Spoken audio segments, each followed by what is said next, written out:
Hi Taurus, welcome to your monthly reading for the month of November 2015. So I'm a little late with the videos. I was not feeling well, just coming from a fever, so excuse me for that. So let's start. On the 11th, we have a new moon in your 7th house of partnerships and relationships and commitment, Taurus. And it's going to be coupled here with the Sun and Mercury. So your focus is really on your partnerships. And you really want, with this energy, this is a really good energy to really look at how you can look at different partnerships, or probably a lot of you Taurians probably ended partnerships and is probably starting a new cycle with partnerships.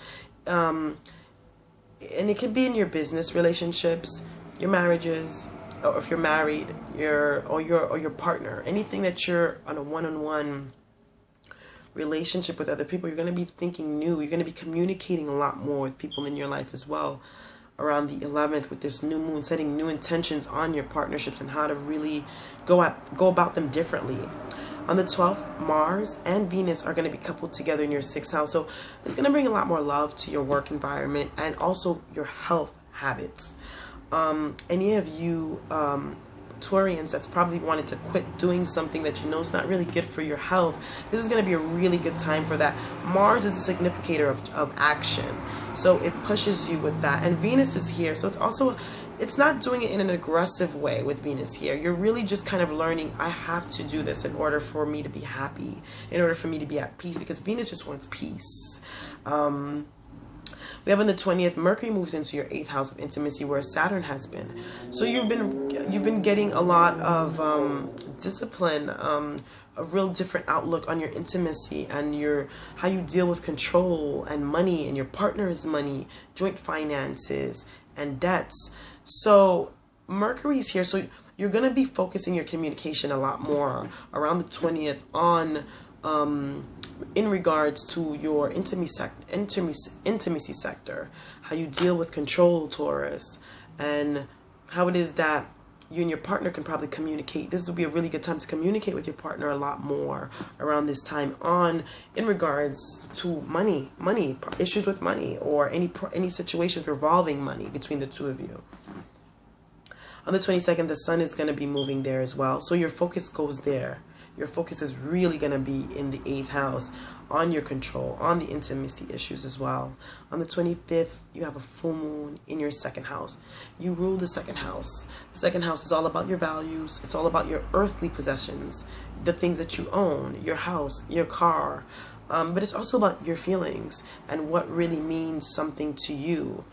And this full moon is happening at 3 degrees Gemini.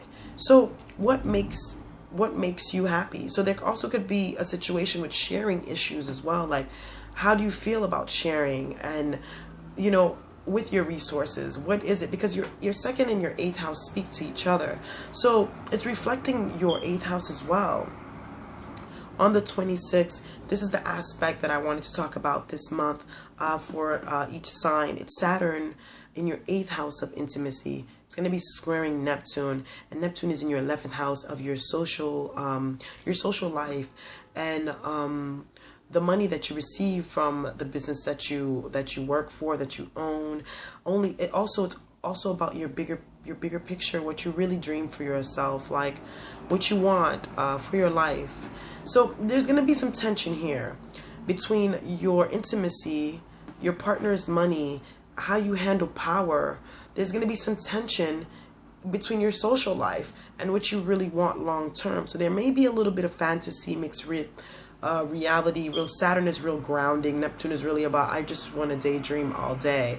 So really grounding yourself around the end of the month with this square. It's a square. This is the aspect that's going to be happening between these two. So this is going to be the first of the 3, and this will continue on next year, which I will talk about then. But really, this is really about you really trying to figure out what's real, what's fake. How do I fit those things in with my intimacy, with my money, with my social life? How can I change it? Tension always brings about change, and so this is going to be really good because it's going to move you to change as well. This is a really good energy for change. So Taurus, I'll see you next month.